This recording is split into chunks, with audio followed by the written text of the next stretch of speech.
तो आप बोलेंगे ये गोबर गोमूत्र डाल के खेती कैसे की जाती है, इसका एक सरल सूत्र बताना चाहता हूं। जो भी किसान भाई हैं वो इसको लिख लें अपने कागज पर, अपनी कॉपी पर, नहीं तो ध्यान से सुन लें, क्योंकि ये सूत्र बताने पता नहीं कब कौन दोबारा आपके पास आएगा। ये सूत्र वो है जो खेती में उत्पादन तो ज्यादा देगा और खर्चा आपका पूरा घटा देगा।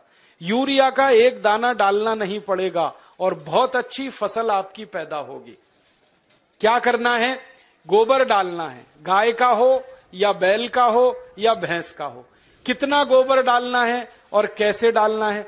अभी कई बार हम गोबर डालते हैं तो क्या करते हैं, गोबर को इकट्ठा करते हैं, एक खड्डे में भरते जाते हैं, वो सूखता रहता है, फिर जब सूख जाता है तो उठाकर खेत में डाल देते हैं। ये सूखा हुआ गोबर मत डालो, इससे कोई फायदा नहीं है। गोबर अगर खेत में डालना है तो गीला डालो, वो सबसे ज्यादा फायदा करता है। ऐसे में एक बात समझाऊं आपको, मैं आपको एक सूखी रोटी दूं खाने के लिए, आप जल्दी नहीं खा पाएंगे, और उसी रोटी को दूध में डाल के दे दूं, फटाफट खा लेंगे। एक सूखी रोटी दे दूं, नहीं खा पाएंगे, दाल में डाल के दे दूं, जल्दी खा लेंगे। गीली चीज जल्दी हजम होती है, मिट्टी को भी और शरीर को भी। तो खेत की मिट्टी में गोबर डालो तो गीला करके डालो। आप बोलेंगे कैसे करना है? 1 एकड़ खेत अगर हमारे पास है मान लो, तो 1 एकड़ खेत के लिए 15 किलो गोबर चाहिए, गाय का या बैल का या भैंस का। अब 15 किलो गोबर चाहिए और 15 लीटर मूत्र चाहिए, गाय का या तो बैल का या तो भैंस का। अब आप कहोगे गोबर इकट्ठा करना तो आसान है, मूत्र कैसे इकट्ठा करें? मूत्र इकट्ठा करना भी आसान। गाय बैल भैंस जब मूत्र देते हैं ना तो उसका समय एकदम पक्का है। गाय के बछड़े और बछड़ी को दूध पीने के लिए छोड़ो, तुरंत पेशाब करती है, डब्बा लगा के भर लो। ऐसे ही बैल करता है, ज्यादा देर बैठ के बैल खड़ा होगा, पेशाब करेगा, डब्बा भर लो। तो मूत्र ऐसे इकट्ठा कर सकते हैं। दूसरा एक तरीका है कि जहां जानवरों को हम रखते हैं वहां पत्थर बिछा दो, ईंट बिछा दो, थोड़ा पक्का कर दो, सीमेंट लगा दो, ढाल बना दो, एक नाली बना दो, नाली में खड्डा बना दो, तो जो भी मूत्र गिरेगा वो खड्डे में इकट्ठा हो जाएगा। और गाय के मूत्र की, बैल के मूत्र की, भैंस के मूत्र की विशेषता है कि इसकी एक्सपायरी डेट नहीं होती, ये खराब ही नहीं होता। 1 साल 2 साल 10 साल 20 साल 50 साल कभी खराब नहीं होता। तो भरे रहा है गड्ढे में, कोई फर्क नहीं पड़ेगा, बस उस गड्ढे में से उठाते रहो।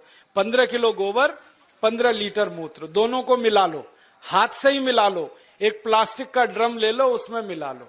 मिलाने के बाद इसमें 1 किलो गुड़ डाल दो, गुड़। और गुड़ ऐसा डालना जो पुराना हो, जिसको कोई खाता ना हो, काला काला हो जाता है एकदम पानी जैसा, जिसको हम छूना भी पसंद नहीं करते, वो गुड़ इसमें डाल दो 1 किलो। और 1 किलो डाल दो कोई भी दाल का आटा या चोकर। चोकर समझते हैं? गेहूं का आटा छानने के बाद जो निकलता है, क्या कहते हैं उसको? चोकर कहते हैं। वो डाल दो 1 किलो।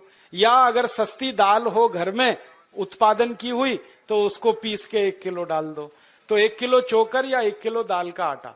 और इसमें डालो 1 किलो मिट्टी। मिट्टी कहां से लानी है? पीपल के पेड़ के नीचे की मिट्टी या बरगद के पेड़ के नीचे की मिट्टी। तो 1 किलो मिट्टी, 1 किलो दाल का आटा, 1 किलो गुड़, 15 लीटर मूत्र, 15 किलो गोबर, ये 5 चीजें एक ड्रम में मिला दो। मिलाने के बाद 15 दिन इस ड्रम को छांव में रखो, धूप में मत रखना, छांव में, पेड़ के नीचे रख दो। छांव में रखने के बाद 15 दिन में खाद तैयार हो जाएगा। फिर इस खाद में 200 लीटर पानी मिलाओ और पानी मिला के जो घोल तैयार हुआ, इस घोल को खेत की मिट्टी पे छिड़क दो।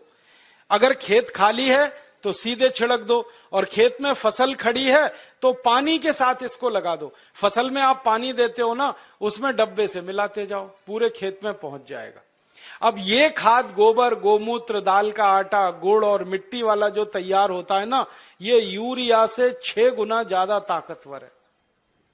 हमने इसकी प्रयोगशाला में जांच कराई तो यूरिया डीएपी में जितनी ताकत है मिट्टी को देने के लिए, उससे 6 गुनी ज्यादा ताकत इसमें है। इसलिए इससे उत्पादन ज्यादा आता है। और इस खाद को हर 21 दिन में खेत में डालते जाओ। हर 21 दिन में अगर आपने डाला तो पूरे साल की एक साइकिल बन जाती है। जैसे 3 महीने की फसल है तो 4 बार डलेगा, 4 महीने की फसल है 5 बार डल जाएगा, 6 महीने की फसल है 7 बार डल जाएगा। हर 21 दिन पर यह खाद डालते जाओ। परिणाम क्या होगा, मिट्टी बहुत अच्छी हो जाएगी आपकी। और ये खाद डालने से मिट्टी में केंचुए बहुत हो जाते हैं। और केंचुओं के बारे में आप जानते हैं, केंचुए मिट्टी में ऊपर नीचे घूमते हैं और मिट्टी को खोदते रहते हैं। और केंचुए मिट्टी को भुरभुरा बनाते हैं, पोला बनाते हैं। फिर बारिश का पानी जब गिरता है मिट्टी पे तो एक एक बूंद पानी नीचे चला जाता है। अगर केंचुए ज्यादा हो तो पानी पूरा नीचे चला जाता है, माने बहकर बेकार नहीं जाता है। और केंचुए ज्यादा है ना, तो केंचुए क्या करते हैं, मिट्टी खाते हैं और जो कुछ भी वो निकालते हैं मल के रूप में, वो दुनिया की सबसे अच्छी खाद है। तो आपके खेत की मिट्टी में केंचुओं की संख्या बढ़ाओ और वो गोबर की खाद से बढ़ती है, क्योंकि केंचुए को गोबर पसंद है। अगर आप एक बार गोबर की खाद डाल दोगे, कहीं से भी केंचुआ घूमता हुआ खेत में आ जाएगा। और केंचुआ बड़ा विचित्र जीव है, 24 घंटे काम करता है, कभी छुट्टी नहीं करता, कभी संडे नहीं, कभी मंडे नहीं, और फोकट में काम करता है, कभी टीए नहीं, कभी डीए नहीं, कभी एचआरए नहीं, न छुट्टी लेता है न तनख्वाह लेता है। और ऐसा विचित्र जीव है ये केंचुआ कि साल भर ये जिंदा रहता है और साल भर में 1 लाख बच्चे पैदा करके ही मरता है। वो ये नहीं मानता हम दो हमारे दो, वो एक केंचुआ 1 लाख पैदा करता है। तो खेत में एक केंचुआ आया तो 1 लाख हो गए, 1 लाख और 1-1 लाख करेंगे तो संख्या बढ़ती जाएगी। और जिस खेत में केंचुए ज्यादा हैं वहां की मिट्टी तो सोना पैदा करती है, ये सारे दुनिया के वैज्ञानिक मानते। केंचुओं की संख्या बढ़ाओ, मिट्टी में सोना उपजेगा, खूब पैदावार होगी, खूब फसल मिलेगी।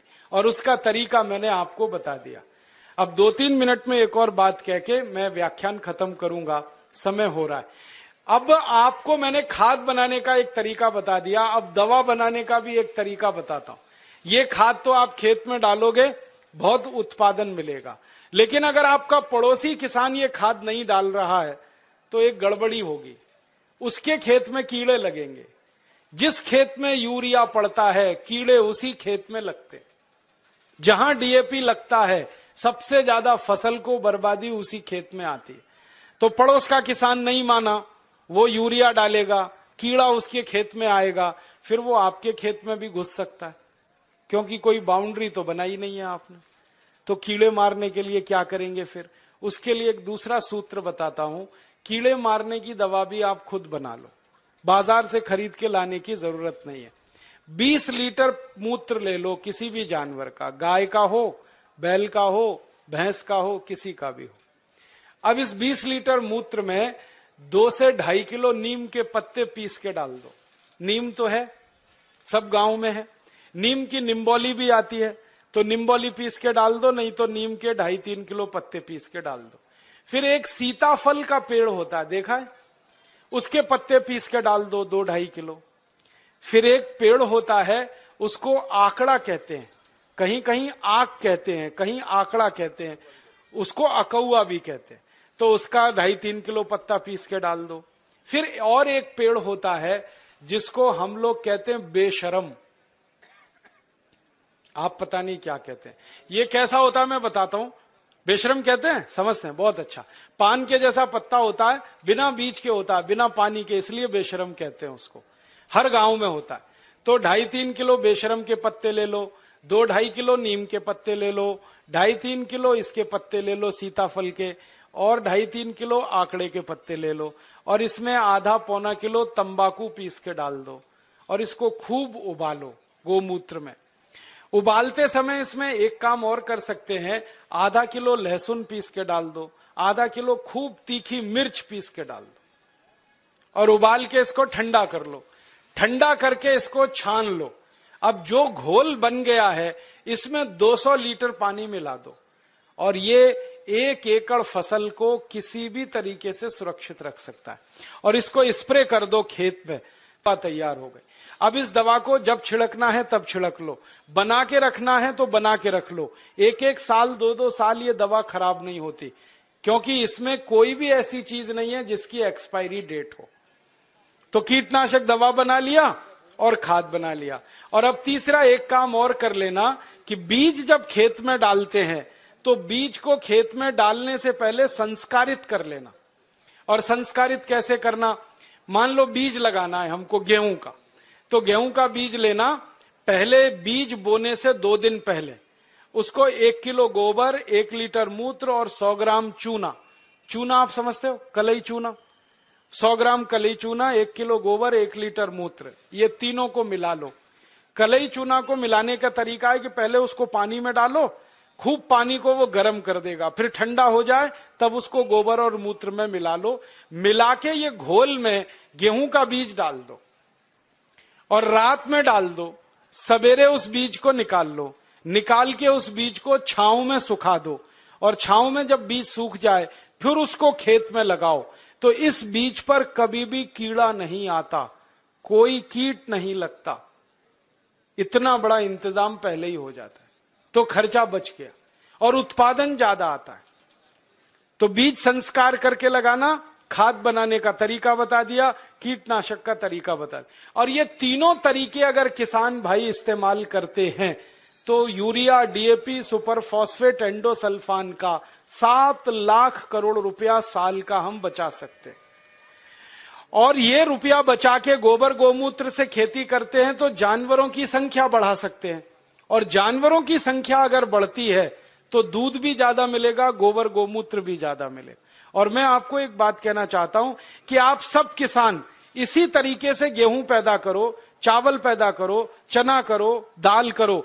हम भारत स्वाभिमान की तरफ से आपका सब खरीदने को तैयार है, क्योंकि भारत स्वाभिमान अगले साल से 1000 दुकानें खोलने जा रहा है पूरे देश में, जहां गोबर गोमूत्र का गेहूं मिलेगा, गोबर गोमूत्र का चावल मिलेगा, गोबर गोमूत्र का चना मिलेगा, जिसको अंग्रेजी में कहते हैं ना ऑर्गेनिक, एकदम शुद्ध देशी खाद का बनाया हुआ, गोबर का बनाया हुआ गेहूं, चावल, चना, दाल मिले, ऐसी 1000 दुकानें हम खोल रहे हैं। उन दुकानों पर आप जो पैदा करेंगे वो बेचने के लिए हम सुविधा देंगे, और आप बेचकर अपना मुनाफा रखो।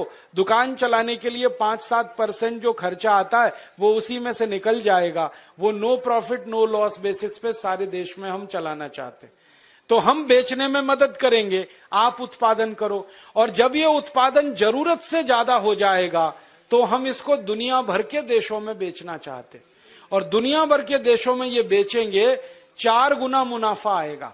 मैंने लंदन में देखा, एक डिपार्टमेंटल स्टोर में यूरिया डीएपी का आलू है 1 स्टर्लिंग पाउंड का 1 किलो, और गोबर गोमूत्र का आलू है 4 स्टर्लिंग पाउंड का 1 किलो। 4 गुना महंगा बिकता है।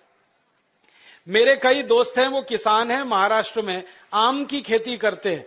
वो गोबर गोमूत्र का आम अमेरिका को एक्सपोर्ट करते हैं, तो एक आम की कीमत 65 रुपए मिलती है, और यहां यूरिया डीएपी का आम बेचते हैं तो 15 रुपए किलो में सब चला जाता है। कहां 65 रुपए का एक आम, कहां 15 रुपए का 1 किलो। तो मैं चाहता हूं कि सारे किसान जिनके पास सरप्लस प्रोडक्शन हो, उनको एक्सपोर्ट लाइसेंस उपलब्ध हो, तो सारी दुनिया में हम ये माल बेच सकते हैं। और पूरी दुनिया में भारत अकेला देश है जो ये सामान बेच सकता है, क्योंकि जो गाय और बैल हमारे पास है वो दुनिया में किसी के पास नहीं। दूसरे देशों के पास जो गाय है वो जर्सी गाय है, होलेस्ट्रियन और फ्रीजियन है, उसका गोबर ही काम का नहीं है, वो बिल्कुल बेकार, उसका मूत्र भी काम का नहीं। देशी गाय है ना, उसी के गोबर में ताकत है, जर्सी और विदेशी गाय का गोबर तो बिल्कुल बेकार है। तो इसमें जब गोबर लेना तो देशी गाय का, और मूत्र लेना तो देशी गाय का। और एक छोटी सी आखिरी बात कहता हूं किसानों के लिए, कि जिस गाय का गोबर गोमूत्र खेत में डालो 7 लाख करोड़ बचे, इसी गाय का, देशी गाय का मूत्र अगर आप पीना शुरू करो तो 6 लाख करोड़ और बचेगा, बीमारी ही नहीं आएगी। और गाय का मूत्र पियो तो सब बीमारी मिट जाएगी। मैं पिछले 12 साल से परीक्षण करता हूं, 48 बीमारियां हमारे शरीर की ऐसी हैं जो गाय के मूत्र से जड़ से ठीक हो जाती हैं।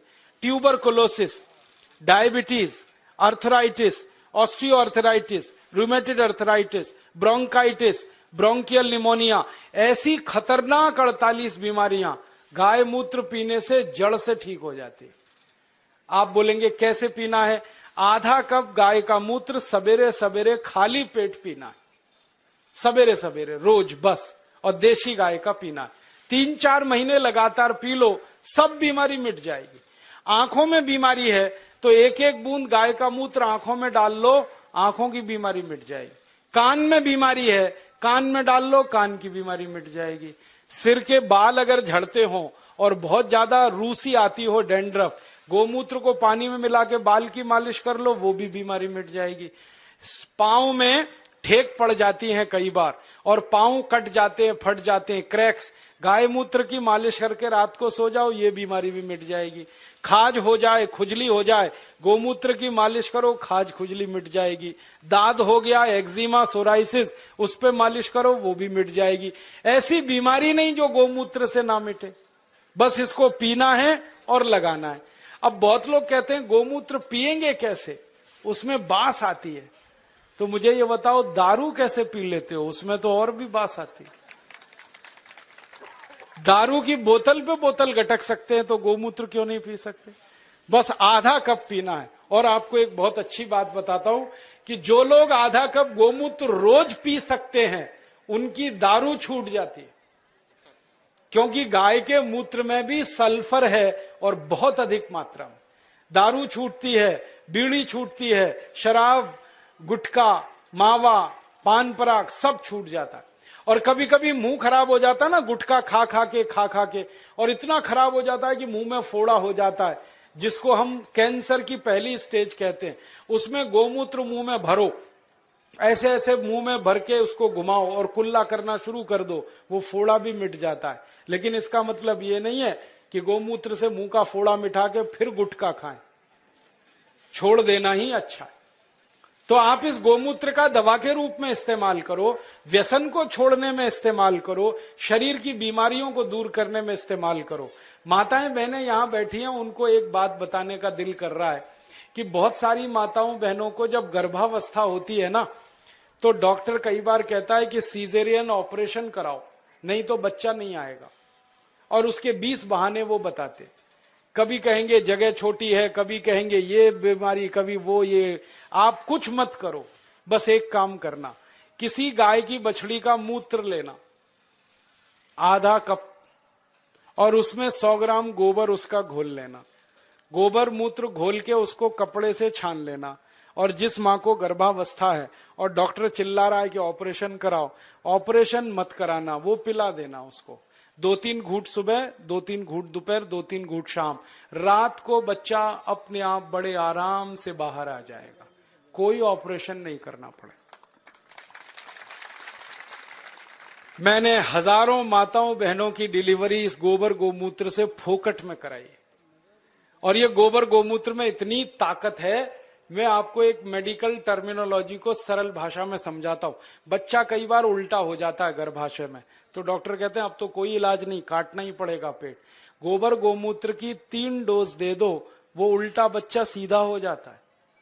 गाय के मूत्र में इतनी ताकत है, इसलिए आप इसको पीना शुरू करो, पिलाना शुरू करो। इसका इलाज सबसे अच्छा है, खर्चा कुछ नहीं है, पैसे कोई जाने वाले नहीं, गाय अपने पास है। अब मैं क्यों कह रहा हूं ये बात, बार बार आप गाय का मूत्र पियोगे, अपनी बीमारी ठीक करोगे, तो आपके मन में गाय के प्रति श्रद्धा बढ़ेगी। अभी तक तो आप दूध पीते थे, लेकिन दूध तो गाय हमेशा देती नहीं है, तो उस गाय को कसाई को बेच देते हैं। अब मूत्र तो जिंदगी भर देगी। तो मैं किसानों से कहता हूं, गाय को दूध के लिए मत पालो, मूत्र के लिए पालो। दूध मिले तो बोनस है, मूत्र असली है। और जो गोमूत्र पीना शुरू किया, आंख में डालना शुरू किया, बीमारी मिटती है। आंखों की एक बीमारी है जो दुनिया में कभी ठीक नहीं होती, उसको रेटिनल डिटैचमेंट कहते हैं। अमेरिका में भी इलाज नहीं है उसका। और एक ग्लूकोमा, बिना ऑपरेशन ठीक ही नहीं होता। ये दोनों बीमारी एक एक बूंद गोमूत्र से 3 महीने में जड़ से मिट जाती है। जिनको चश्मे चढ़ गए हैं ना, चश्मा उतारना है तो गोमूत्र डाल लो तो चश्मा उतर जाता है। सब तरह की बीमारी आपकी खत्म करता है गाय का मूत्र, क्योंकि गोमूत्र में 18 तरह के रासायनिक तत्व हैं। सल्फर उसमें है, कैल्शियम उसमें है, आयरन उसमें है, मैग्नीशियम उसमें है, मैग्नीज उसमें है, भगवान के दिए हुए हैं, प्रचंड मात्रा में है, मुफ्त में है और बिना किसी साइड इफेक्ट के। तो गोबर गोमूत्र को खेत में डालो तो यूरिया का खर्च बचेगा, शरीर में पियो तो 6 लाख करोड़ की बीमारी का खर्च बचेगा। तो खाली गाय से ही एक साल में इस देश का 15 लाख करोड़ का फायदा हम करा सकते हैं। और ये ताकत हम में से हर किसान में है, और ये ताकत का अंदाजा किसानों को लग जाए तो भारत देश को सोने की चिड़िया बनने से कोई नहीं रोक सकता, और हमको आगे आने से कोई नहीं रोक सकता।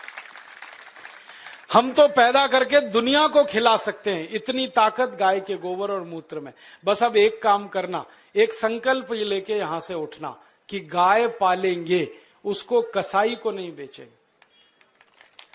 मुझे दुख इस बात का है, गाय पालता है हिंदू, काटता है कसाई।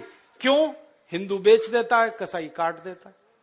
और हिंदुओं को पूछो भाई गाय क्यों बेची, कहने लगे जी दूध नहीं देती। दूध तो थोड़े दिन के बाद अपनी अम्मा भी नहीं देती, उसको भी बेचोगे? गाय अपनी मां के जैसी है, उसको कभी बेचना नहीं, किसी कसाई को देना नहीं, बहुत पाप पड़ेगा। अगर उसकी मृत्यु होती है तो ऐसे ही उसका अंतिम संस्कार करो जैसे अपने घर के लोगों का किया जाता है। अच्छा सा खड्डा खोद के उसको गाड़ दो। और मैं तो एक तरीका बताता हूं कि गाय मर गई तो उसका चमड़ा कभी मत उतारना, बहुत पाप लगता है। उसको ऐसे का ऐसा ही दफन करना, खड्डा खोद के, और जहां गाय को दफन किया वहां आम का एक पेड़ लगा देना।